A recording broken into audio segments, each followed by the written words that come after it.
अस्सलाम वालेकुम नाज़रीन। इक़्तिदार का खेल भी निराला है।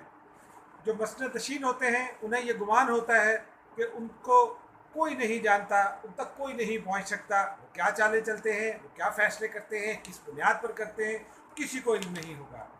लेकिन अक्ल वालों के लिए कुछ निशानियां मौजूद होती हैं। परत परत चीज़ों को खोलते हैं और फिर हक़ाइक़ तक पहुंचना शुरू हो जाते हैं। कड़ी से कड़ी मिलना शुरू हो जाती है और फिर बात खुल जाती है। नाज़रीन, मैं हूँ एजाज अहमद और आप प्रोग्राम देख रहे हैं views are news only on AM news. नाज़रीन, अभी मैंने इंट्रो में कुछ इशारे दिए। इन इशारों का मतलब और मकसद आपको अभी चंद लम्हात में समझ आ जाएगा। आपको याद होगा चंद दिन पहले मैंने अपनी एक वीडियो में जिसमें रूजवेल्ट होटल के हवाले से हमने डिस्कस किया था, उसमें मैंने कुछ इशारा दिया था कि बहुत बड़ी बड़ी शख्सियात के नाम सामने आएंगे, बहुत बड़ी बड़ी कहानियाँ कुछ सामने आएंगी, और ऐसा ही हुआ। गुज़िश्ता रोज़ निजकारी कमीशन के हवाले से जो कमेटी है कौमी असम्बली की, उसका एक इजलास हुआ। उसमें PIA की इन्वेस्टमेंट कंपनी जो है उसके मैनेजिंग डायरेक्टर हैं नजीब साहब। उन्होंने सभी नजीब शायद उनका पूरा नाम है, उन्होंने एक बहुत ही बड़ा इंकशाफ किया। उन्होंने ये कहा कि अमेरिकी सदर डोनाल्ड ट्रंप ख़रीदना चाहते हैं रूजवेल्ट होटल को। रूजवेल्ट होटल मैनहट्टन न्यूयॉर्क में महंगा तरीन इलाका है। ये कहा जाता है PIA के लोगों की जानिब से, या वो लोग जो इसको बेचना चाहते हैं, कि जी उसकी बड़ी ख़राब हालत है। अभी तो चंद माह गुजरे हैं जब प्राइम मिनिस्टर साहब गए थे अक़वाम मुत्तहिदा में तकरीर करने के लिए। उस वक्त होटल की रेनोवेशन हुई, प्राइम मिनिस्टर उसमें ठहरे। बहुत दिखने में तो बहुत शानदार होटल थी। अब ऐसा क्या हुआ कि वो इमारत अचानक सालखुर्दा हो गई? कुछ मफादात का मामला लगता है, और यही वजह है कि आप ये देखिए कि ज़रा उससे भी पीछे जाइए। जो अमेरिकी सदर है ट्रंप, उन्होंने जब वाशिंगटन में गुज़िश्ता साल 22 जुलाई को वज़ीर-ए-आज़म इमरान खान से मुलाकात की थी, तो उसके बाद ऑन रिकॉर्ड ये कहा था कि इमरान खान साहब ने हमारे लिए वो कुछ कर दिया जो माजी में कोई और नहीं कर सका। उस वक्त हम भी हैरान थे कि पहली मुलाकात में अचानक ऐसा क्या हुआ कि इस तरह के तबसरे सामने आए, इस तरह का यूँ समझिए कि सल्यूट सामने आया, इस तरह का खराज तहसीन सामने आया। फिर ये इल्म हुआ कि जो अमेरिकी सदर ट्रंप की अहलिया हैं वो इमरान खान की बड़ी फ़ैन हैं। इमरान खान जब एक अजीम क्रिकेटर थे, मशहूर शख्सियत थे दुनिया की, एक ग्लैमर था उनका, उनकी शख्सियत ऐसी थी कि सिनफ़ मुखालिफ खिंची चली आती थी। उस वक्त मलानिया ट्रंप जो उनकी अहलिया हैं वो इमरान खान की फ़ैन थी। इमरान खान के साथ उनकी मुलाकात हुई। उसके अलावा इमरान खान साहब के दस्ते रास्त समझे जाने वाले जुल्फ़ी बुखारी साहब, अभी ये पता चला कि दुनिया के बहुत ही बड़े आदमी हैं। उस वक्त ये समझ में आई, उस वक्त ये इल्म में आई बात कि शहज़ादा मोहम्मद बिन सलमान से लेकर अमेरिकी सदर डोनाल्ड ट्रंप के दामाद तक सब उनके असीर हैं। वज़ीर-ए-आज़म इमरान खान भी उनके असीर हैं, क्योंकि वो हैं तो पाकिस्तानी। उनके उनके वालिद पर कुछ इल्ज़ामात थे, वो साफ बच कर निकल गए ज़िया-उल-हक साहब के ज़माने में। और कहा यह जाता है कि ज़िया-उल-हक साहब की मेहरबानी से निकले, वो कहानी फिर सही। लेकिन उसके बाद जुल्फ़ी बुखारी साहब जब बड़े हुए, जवान हुए, लंदन की सड़कों पर और लंदन के महलों में पल कर, तो उसके बाद वो एरिस्टोक्रेटिक यूरोप का हिस्सा हो गए और फिर दुनिया की बड़ी बड़ी शख्सियात उनकी दोस्त बनी। और अगर आप इस पूरी कहानी को देखें तो पिछले दिनों अखबारात में और TV चैनल्स पर जुल्फ़ी बुखारी का नाम भी इस हवाले से आता रहा। फिर ये बात सामने आती रही कि जुल्फ़ी बुखारी साहब से कोई दोस्त लेना चाहते हैं, और वो दोस्त का नाम कल सामने आ गया जब समी नजीब साहब ने ये बता दिया कि अमेरिकी सदर ख़रीदना चाहते हैं, उनके दामाद सामने हैं। तो ये मामलात बड़ी हद तक हमें अब समझ आने लगे हैं। अब आप ये देखिए कि गुज़िश्ता रोज़ ही ये इंकशाफ आया, और फिर हमारी इतलात के मुताबिक जो अस्करी क़यादत है पाकिस्तान की, वो ये चाहती है कि PIA नेशनल कैरियर के तौर पर, नेशनल फ्लैग कैरियर के तौर पर मौजूद रहे। और फिर रूजवेल्ट होटल की जो जिस तरह की प्राइवेटाइजेशन सामने आ रही थी, उस पर भी कुछ तहफ़्फ़ुज़ात सामने आए। ज़ाहिर सी बात है, अस्करी क़यादत की ज़िम्मेदारी पाकिस्तानी सरहदों की हिफाजत करना है, मुल्क पे अमन-ओ-अमान कायम रखना आजकल उनकी ज़िम्मेदारी है, जब से ये दहशतगर्दी के ख़िलाफ़ जंग छिड़ी है।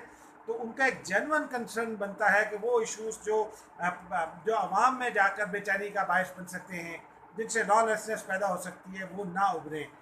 ये दुरुस्त उनका इस्तदलाल भी है, ये दुरुस्त उनका कंसर्न भी है, और इसी हवाले से अब ये नाम सामने आ गए हैं।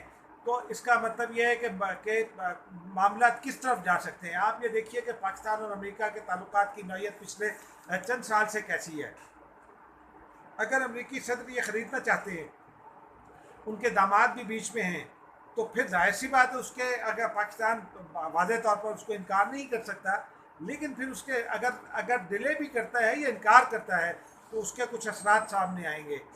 एक असर हमारी नज़र में गुज़िश्ता रोज़ सामने आया है, जब अमेरिका की फेडरल एविएशन डिपार्टमेंट ने पाकिस्तान की रेटिंग 1 से गिरा कर 2 नंबर पे कर दी है। पाकिस्तान के लिए इसमें इशारे बहुत हैं। अब पाकिस्तान के लिए ये भी ज़रूरी है कि अगर कोई एक बड़ी शख्सियत, तो ख़ास तौर पर दुनिया की ताकतवर तरीन शख्सियत मैनहट्टन के इलाके में इस सोने की कान को ख़रीदना चाहता है जिसका नाम रूजवेल्ट होटल है, तो पाकिस्तान को इससे किस तरह से बचना होगा। लेकिन ये दोस्तियाँ, ये मोहब्बतें, कुछ तो है जिसकी पर्दादारी है, क्योंकि वो जो कमेंट था अमरीकी सदर का, वो इशारा देता है कि उस वक्त दरपर्दा क्या बात हुई होगी, क्या वादे वहीद हुए होंगे, किसने किए होंगे। ये सब बातें भी रफ्ता रफ्ता सामने आ जाएंगी। लेकिन बहरहाल ये एक बड़ी बात है नाज़रीन। इसके अलावा चंद और इस्लामाबाद में ऐसी चीज़ें हुई हैं जिन पर बात करना ज़रूरी है, लेकिन इस पर बात करना सबसे ज़्यादा ज़रूरी इसलिए था कि बहुत ही ये सेंसिटिव मामला है। और इसी हवाले से जो चंद चीज़ें सामने आई हैं उसमें ये बताया गया है कि जो जो चंद चीज़ें सामने आई उसमें ये बताया गया, और फिर खुद तस्दीक की गई है आज एविएशन कमेटी के इजलास में सेनेट के, कि जो गुलाम सरवर खान साहब का बयान था वो भी एक इशारा है मामलात के दरपर्दा जो तय होने जा रहे थे उसकी तरफ। गुलाम सरवर खान साहब ने बहुत प्री मैच्योर, हमने ये कहा था कि बहुत प्री मैच्योर और फिर एक्शन लिए बगैर एक ऐसी इतला फराहम कर दी जो मुकम्मल तौर पर तस्दीक शुदा भी नहीं है। वो बयान देखिए, और उसके बाद चेयरमैन PIA साहब का लेटर देखिए, अरशद मलिक साहब का। फिर गुज़िश्ता रोज़ से ही निजकारी कमीशन में भी उसी कंपनी के MD समी नजीब साहब की जानिब से ये बात भी कही गई, और आज एविएशन कमेटी को ये बताया गया कि लाइसेंस तो सब ठीक हैं। सिविल एविएशन की अथॉरिटी के मैनेजिंग डायरेक्टर साहब ने ख़त लिखे हैं मुख्तलिफ शख्सियात को, उसमें ये बताया गया है कि तमाम के तमाम लाइसेंस ठीक है। उसके अलावा आप ये देखिए कि दुनिया भर में जो PIA पर पाबंदियाँ लग रही थी, इस ऐलान के बाद जो हमारे वज़ीर हवाबाजी साहब ने फरमाया, और फिर वो हुब्बुल वतनी का दर्स भी दिया हमें, उसमें उन्होंने बहुत सारी चीज़ें बताई। फिर उन्होंने ये बताया कि हमने तो बहुत अच्छा काम किया क्योंकि माजी की हुकूमतों ने सारे काम कर दिए थे। आज वो सब इतलात खुद एविएशन डिवीज़न के सिविल एविएशन के मैनेजिंग डायरेक्टर की जानिब से तरदीद कर दी गई है। वज़ीर साहब में हिम्मत है तो उनके खिलाफ कार्रवाई करके दिखाएं, क्योंकि वज़ीर मौसूफ ने ये बड़े धड़ल्ले से दावा किया था, जो हालात ने भी उनको उस दावे को जो है वो मुस्तरद कर दिया। लेकिन पाकिस्तान को उसकी सज़ा तो मिल गई। यूरोप में पाबंदी है, इथियोपिया तक ने कुछ वजाहतें मांग ली हैं, वियतनाम में 250 अफराद को निकाल दिया गया जिसमें 61 पायलट हैं। UAE और जो कतर में पाकिस्तानी पायलट थे उनके हवाले से वजाहतें मांग ली गई। नाज़रीन, ये कोई आसान बात नहीं है। उसके अलावा आज एक और बड़ी डेवलपमेंट रूनमा हुई। कुलभूषण जाधव को काउंसलर एक्सेस दी गई। 1:15 बजे हमारी इत्तला के मुताबिक इंडियन हाई कमीशन के नाज़िमुल उमूर और उनके एक साथी दफ्तर खारजा पहुँचे। फिर दफ्तर खारजा से चंद गाड़ियाँ निकली। अब वो डिकॉय था या नहीं, लेकिन उसके बाद ये इतलात आई कि कुलभूषण जाधव को आज ही काउंसलर एक्सेस दिया जाएगा। हमने फिर ज़राए से ये बताया लोगों को कि ये मुलाकात हो रही है। बादल दफ्तर खारजा ने भी तस्लीम किया। फिर उसके बाद क्या हुआ? उसके बाद वज़ीर खारजा शाह महमूद कुरैशी साहब ने एक बयान दिया, आई ओपनिंग स्टेटमेंट थी। उन्होंने इंकशाफ किया कि भारत के जो सफारतकार हैं वो तो कुलभूषण जाधव से मिलने का सिर्फ नाटक कर रहे थे। जब उनको एक्सेस फराहम किया गया तो उनका ये कहना, वज़ीर खारजा का कहना था कि वो भाग गए। उन्होंने कुलभूषण से कोई बराह रास्त बात ज़्यादा नहीं की, कुछ उस तरह की मुलाकात नहीं की, लेकिन कई घंटे गुजारे दफ्तर खारजा में। इनफैक्ट भारत ये चाहता था, और जो भारतीय सफारतकार थे उनकी भी ये कोशिश थी कि जी बिल्कुल एक ऐसी जगह पर जहाँ कोई किसी को देख ना सके, सिर्फ स्पार्ट कमरा हो, वो खुलकर उनसे बात कर सकें। काउंसलर एक्सेस के कुछ तरीक़ाकार हैं, उस पर उसकी कुछ पाबंदियां हैं। पाकिस्तान की जानिब से वो मान ली गई, जो भारत का मुतालबा थे। भारत ने ये मुतालबा किया कि नो ऑडियो वीडियो रिकॉर्डिंग। वज़ीर ख़ारजा ने वादे रिकॉर्ड पर यह कहा है कि हमने भारत की ये बात तस्लीम कर ली। भारत की जानिब से ये कहा गया कि इंग्लिश में बात करने की पाबंदी न लगाई जाए, पाकिस्तान ने इसको भी मान लिया।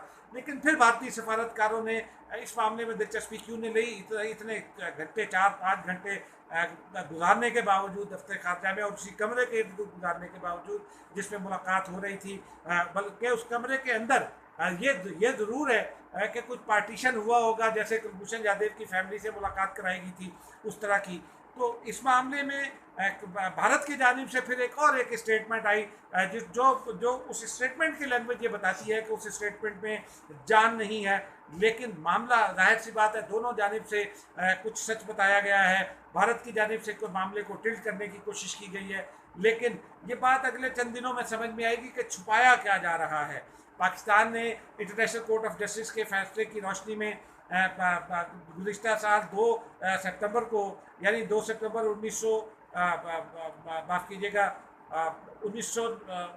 कीजिएगा 2019, उसमें उस तारीख को भारत को पाकिस्तान ने काउंसिल एक्सेस दिया, आज फिर दिया गुडविल जेस्चर के तौर पर। लेकिन क्या प्ले किया जा रहा है भारत की जानिब से, पाकिस्तान उसका कैसे दिफा कर रहा है, या क्या पाकिस्तान को गलती कर रहा है, ये सब चीज़ें अगले दिनों में सामने आ जाएंगी। लेकिन आज एक बहुत वादे बात सामने आ गई कि भारत ये चाहता था, भारत ये चाहता है कि मर्सी पिटीशन जो है वो आर्मी चीफ के पास वो मुस्तरद कर दी जाए जल्दी में, और फिर जो है वो भारत उसके ऊपर इंटरनेशनली प्ले करे।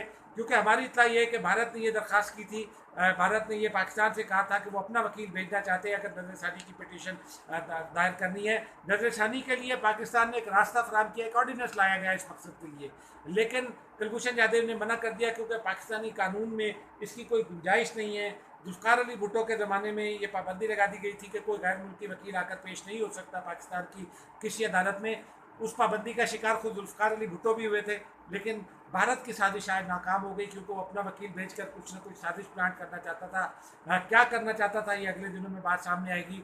क्या पाकिस्तान ने भी कोई गलती की, ये भी अगले दिनों में सामने आएगी। और आप यकीन रखिए कि अगर कोई गलती की तो हम आपको सबसे पहले वो खबर पेश करने वाले होंगे। एक और छोटा सा मामला है नाज़रीन। सिंथिया डी रिची गुज़िश्ता रोज़ अपने वीज़ा के लिए, वीज़ा एक्सटेंशन के लिए वजारत दाखिला पहुंची। वहाँ उन्होंने फिर ज़ुबानी गुफ्तगू की और अजब अजब सवालात उठाए और अजब अजब जुमले फेंके, कुछ बिलावल भुट्टो की जानिब फेंके, कुछ और लोगों की जानिब फेंके। आज पाकिस्तान पीपल्स पार्टी के रावलपिंडी डिवीज़न से ताल्लुक़ रखने वाले बाद वकला और कारकुनों ने इस्लामाबाद के थाना कोसार में एक दरख्वास्त दी है। उन्होंने ये कहा है कि सिंथिया डी रिची मुलाजमत के वीज़े पर आई, लेकिन पाकिस्तान में वो अपने आप को बिजनेस वूमेन शो करती हैं, पाकिस्तान में आमदनी के ज़राए नहीं बताती, अपने आप को सैलरी नहीं दिखाती। उन्होंने बिजनेस वूमेन के तौर पर एक कौमी बैंक हबीब बैंक के ब्रांच में ब्लू एरिया इस्लामाबाद में अकाउंट खोला और फिर लोगों से चंदे की अपील भी कर दी। उन्होंने जो पाकिस्तान पीपल्स पार्टी के वकला हैं उन्होंने सिंथिया रिची के ख़िलाफ़ ये दरख्वास्त दायर की है कि उसे फ्रॉड के इल्ज़ामात में 420 और दीगर दफ़ात के तहत उसके खिलाफ मुकदमा दर्ज किया जाए। पुलिस ने 1 से 1.5 घंटा उन वकला को और मीडिया को इंतज़ार कराया। उसके बाद जो SHO साहब थे वो जो कहीं गए हुए थे वो वापस तशरीफ़ लाए, उन्होंने दरख्वास्त वसूल कर ली। अभी तक FIR दर्ज नहीं हुई। ये यकीन दिला दिया गया पाकिस्तान पीपल्स पार्टी के वकला को कि FIR दर्ज कर ली जाएगी। कब की जाती है इसका कुछ पता नहीं है। लेकिन आप ये देखिए कि गैर मुल्की खातून पाकिस्तान के निज़ाम से कैसे खेल रही है। कौन है जो उसका बैंक अकाउंट खुलवा देता है और कौन है जो पुलिस को FIR दर्ज करने से रोकता है। वरना मेरे और आपका अगर मामला हो तो SHO 3 से 4 मिनट में FIR कटवा दिया करते हैं। अब तक के लिए नाज़रीन इतना ही। इस एक दरख्वास्त के साथ इस चैनल को सब्सक्राइब कीजिए, पसंद आए तो दोस्तों को शेयर कीजिए, अपना और अपने बच्चों का, अपने वालिदैन का और अपनी फैमिली का ख्याल कीजिए। कोविड-19 दोबारा से हमलावर हो रहा है, ईद कुर्बा आ रही है, उसमें उस तरह मत बाहर निकलिए जैसे ईद उल अज़हा पर निकले। और फिर पाकिस्तान में हमने देखा कि किस तेज़ रफ्तारी और शिद्दत से कोरोना फैल रहा है। नाज़रीन अब तक के लिए इतना ही, मिलते हैं किसी और वीडियो में। खुदा हाफिज़।